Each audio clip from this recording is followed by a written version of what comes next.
entre le moment des européennes et des régionales, je suis contacté par,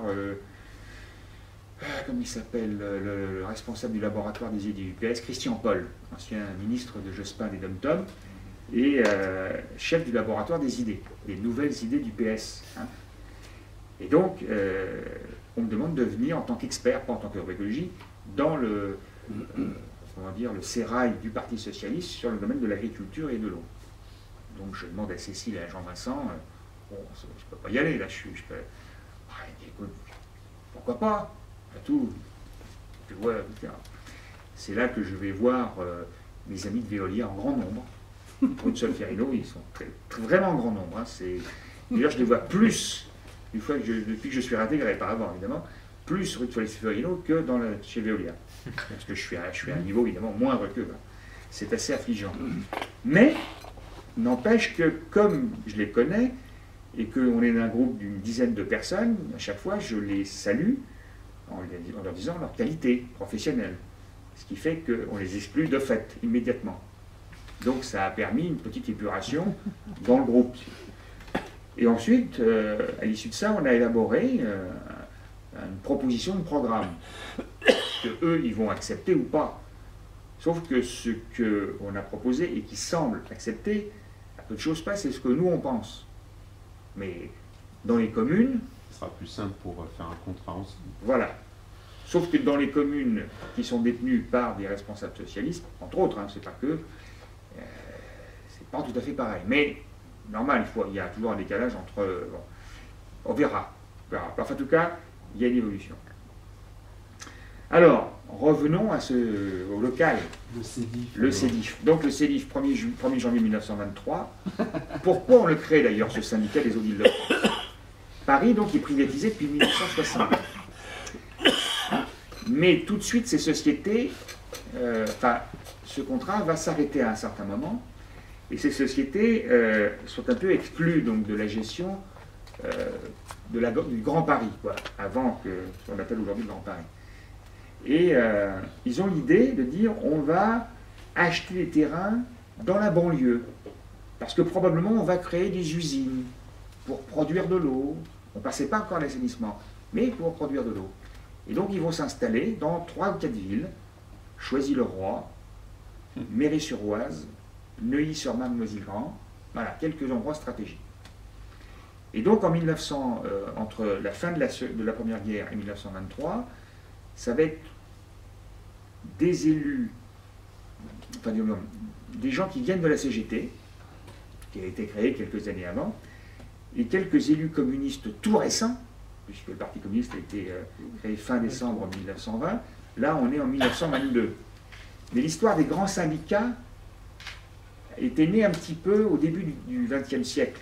Le premier syndicat en France intercommunal, c'est ce qu'on appelle aujourd'hui le CIGEIF, le syndicat intercommunal pour le gaz et l'électricité, qui a été créé d'ailleurs par le maire de, je ne sais plus si c'est pour la Reine, Cachan, enfin dans ce coin-là, en 1904. Et donc, l'idée de l'intercommunalité est née là. Donc, on crée en 1923 le syndicat des eaux, qui regroupe à l'époque 138 communes. On va très vite passer à 144, et jusqu'il y a peu, ça ne bougera pas. Et on le confie immédiatement à la Générale des Eaux. Immédiatement. Mais alors, on n'a pratiquement jamais vu ça en termes à part dans la ville d'Olivet où ça a duré 99 ans. Là, on signe un contrat le 1er janvier 1923, mais au début, on ne sait pas quand il va terminer. Ça, c'est formidable. Et il va se terminer le 15 avril 1962, c'est-à-dire 39 ans plus tard. Et puis en 1962, on va se dire, bon, ben, on a fait des progrès. Ben non, il va durer l'autre 48 ans, puisqu'il va se terminer le 31 décembre 2010, tout dernièrement. Et donc, on va se faire un petit peu un retour en 1997, parce que jusque-là, il ne se passe rien. Les présidents en dehors du communisme que je vous ai parlé, ça va s'étaler entre la droite et la gauche. Un élu de Livry-Gargan, le maire de Livry-Gargan, Alfred Marcel Vincent, va être président pendant une vingtaine d'années, et il va lui succéder donc André Santini en milieu de l'année 1983. Et il y est toujours, et il a été réélu encore pour au moins jusqu'en 2014, donc il aura plus de 30 ans. Donc la question de l'eau, visiblement, est une question qui doit l'intéresser plus que les cigares, visiblement. Et donc, Un peu de l'eau peut-être. hein, Tu bois un peu de l'eau. je ne crois pas qu'il boit beaucoup d'eau, non, je ne crois pas. Mais par contre, c'est un vrai pouvoir. Et donc, en 1997, il y a un certain nombre d'élus quand même qui se disent qu'il faudrait quand même faire peut-être une sorte d'étude, un audit. L'année précédente, en 1996, le président de l'Association des maires de France, qui a été, je crois, il n'y a pas encore longtemps, médiateur, quelqu'un du Nord, un très grand, Jean-Paul Delevoye, va créer, merci, le premier service, comment dire, un cabinet conseil, qui va s'appeler, qui s'appelle toujours Service Public 2000. Et donc ce Service Public 2000, pratiquement l'une de ses premières études, va être le syndicat des Îles de France. Et c'est là, moi qui suis chez la Générale des Eaux, et je n'avais pas encore rencontré tout à fait Raymond Avrier, ça m'a attiré mon attention, parce que ce rapport montrait que la moitié des paramètres d'analyse économique que devait faire ce cabinet ne pouvaient pas l'être. Ne pouvaient pas l'être parce que la plupart des travaux du syndicat des Îles de France est sous-traité à une filiale à 100% qui s'appelle, comme le marquis, De SAD. voilà, la SAD, la Société Auxiliaire de Distribution d'Eau, qui s'occupe de tous les travaux de la région. Bravo. Non, non, de temps en temps, c'est pour interactif. On n'est pas au club même, mais enfin, pas loin. Bon. Et donc déjà, la moitié des paramètres pas contrôlés. Les autres paramètres montrent qu'on pouvait baisser le prix qui devait être de l'époque de à peu près 7 francs le mètre cube, si je ne me trompe pas, c'est de mémoire. On pouvait le baisser de 1 franc 50. Bon. Monsieur Santini va décider, la discussion, de le descendre de 50 cm, c'est-à-dire 2 fois ou 3 fois moins. Centimes. Pas centimètres. Centimètres. Centimètres à voir.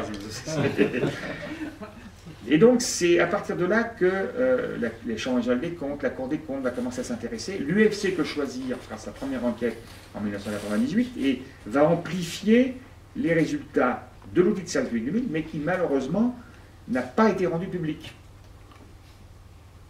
Ouais. Voilà. Donc, gros point d'interrogation. Moi, j'aurais cet audit par, à l'époque, c'était pas un copain, mais c'est devenu franchement un adversaire, Jean-Pierre Brard, qui était le premier vice-président communiste de M. Santini. Maire de Montreuil. Maire de Montreuil. Plus maire de Montreuil. Ex-maire de Montreuil. Ex-maire de Montreuil. Bon. Alors, les élections municipales de 2001, la mairie de Paris change, demande à l'audit, à Service Public 2000, qui va se faire en 2002, et qui va montrer exactement les mêmes résultats, mais encore amplifiés, du non-travail, notamment de l'entretien des canalisations. Et on va trouver qu'à Paris, par exemple, 153 millions d'euros de travaux qui ont été fonctionnés n'ont pas été réalisés. Bon. Et on va le trouver un peu partout sur l'ensemble. Merci. J'ai compris ton approche. Merci beaucoup. C'est l'autre centime. C'est dur. Et les chairs, pourtant, elles doivent être bonnes. Mais oui, si, pour les servir, on va y arriver. Alors notamment, effectivement, elle est en gros à 4 € le mètre cube, l'eau et l'assainissement. Bon, on va prendre que l'eau, qui a normalement le même prix pour toutes les communes. Ce n'est pas tout à fait vrai, mais c'est vrai maintenant. Et donc l'eau, avant la fin du contrat, jusqu'en décembre 2010, elle était à un peu plus d'1,70 € le mètre cube. L'eau, pas l'assainissement, pas les redevances, pas la TVA. Et à Paris, qui n'est pas tout à fait comparable parce que c'est un vieux réseau visitable, etc. Donc il y a des raisons aussi que ça soit moins cher, était à l'époque à 0,95 €. Et la différence, vous êtes dans le 15e, vous traversez, en gros ici ou ici les Moulineaux, boum, vous doublez presque. Alors que l'eau, mais l'eau de Paris en partie vient de beaucoup plus loin. Donc le transport de l'eau coûte cher. Alors on nous dit, Santini comme seule excuse, l'eau qu'on prend dans la nappe phréatique ou dans les fleuves, les rivières, etc., elle est beaucoup plus polluée en Île-de-France que celle de Paris ou de celle qui vient de Dreux, du Morvan. Il a raison. Hein? Alors ça c'est un argument un peu léger. Mais c'est son argument. Bon.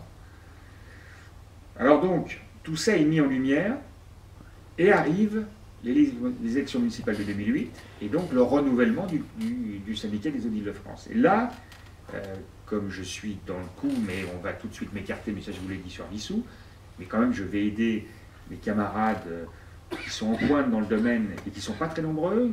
Christian Métairie, la mairie d'Arcueil, en pointe là-dessus. Patrick Brauzek, en tout cas, Saint-Denis, pleine commune. Et puis un qui va se découvrir un petit peu plus tard, qui va être extrêmement bon et qu'on connaît bien à la région, puisqu'il est vice-président, Philippe Kaltenbach, le maire de Clamart, qui va être vraiment un élément fort. Et puis Dominique Montreuil, je connais Voinet, pardon.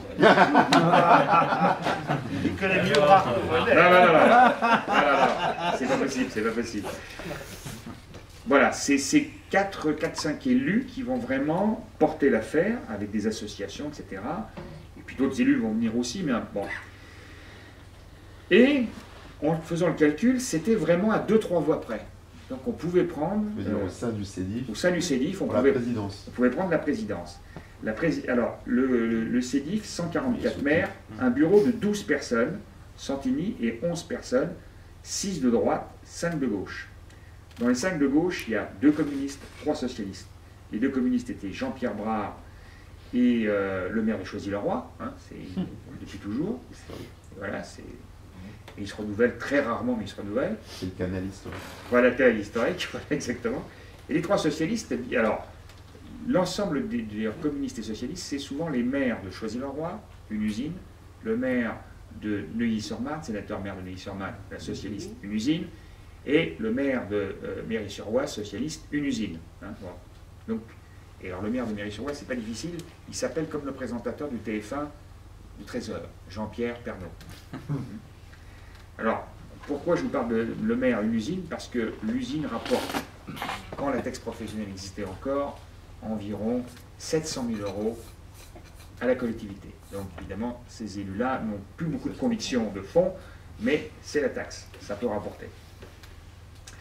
Donc il y a la gauche réunie, enfin d'abord la gauche qui veut le retour en régie publique, donc Kaltenbach, Madame Voinet, etc. On se met d'accord, et évidemment on va rencontrer ceux qui sont encore en place et qui ont quand même beaucoup marché. Alors, en dehors des 2 communistes, celui qui est pour moi qui est très intelligent, mais qui est vraiment pour moi un salopard, il s'appelle Pascal Popelin. Pascal Popelin est celui qui en plus est le nouveau président de l'EPTB de la Grande Seine, mais qui était le président des barrages réservoirs de Seine, qui est encore une institution particulière. Il y a encore quelques indemnités, à chaque fois il y a des indemnités. Hein. Ça compte aussi qu'on est, je crois qu'il était vice-président, il est toujours vice-président du Conseil général de Seine-Saint-Denis, il doit être maire adjoint de Bondy, enfin plusieurs mandats. Bon. Il y a lui, il y a Jean-Pierre Pernaut et le sénateur Jacques Mahea, sénateur maire de Neuilly. Donc ces gens-là sont élus depuis plus de 10 ans avec Santini, enfin même plus longtemps pour Santini. Et donc, lorsque on propose Philippe Kaltenbach comme nouveau président du CEDIF et Madame Voinet comme première vice-présidente, puis ensuite, bon. Et là, ceux qui sont sortants, non, nous on veut se représenter. Et si vous ne voulez pas, nous, on ne marchera pas avec vous. Donc, on discute, et on dit, bon écoute, ok, mais on veut absolument que Philippe Kaltenbach et Christian Métairie notamment soient dans les membres du bureau. Et donc il y aura des votes, plus ou moins bulletins secrets. Et là, on va avoir quand même des grosses surprises, puisque on espérait 70-70 à peu près, et c'était les 3-4 modems non inscrits, etc., qui pouvaient faire la différence. Et on va avoir plus de 85 voix d'un côté, et en gros 55 voix de l'autre. Donc une certaine déperdition, et avec un certain malaise, notamment des élus communistes et quelques élus socialistes, qui ont voté avec Santini, pour l'élection de Santini. Mais alors beaucoup plus grave, c'est quand monsieur, par exemple, Popelin ou Mahéas, les sortants se présentaient, ils faisaient 120, 130 voix, tout le monde. Quand Kaltenbach ou Métairie s'est présenté, il faisait 30 voix.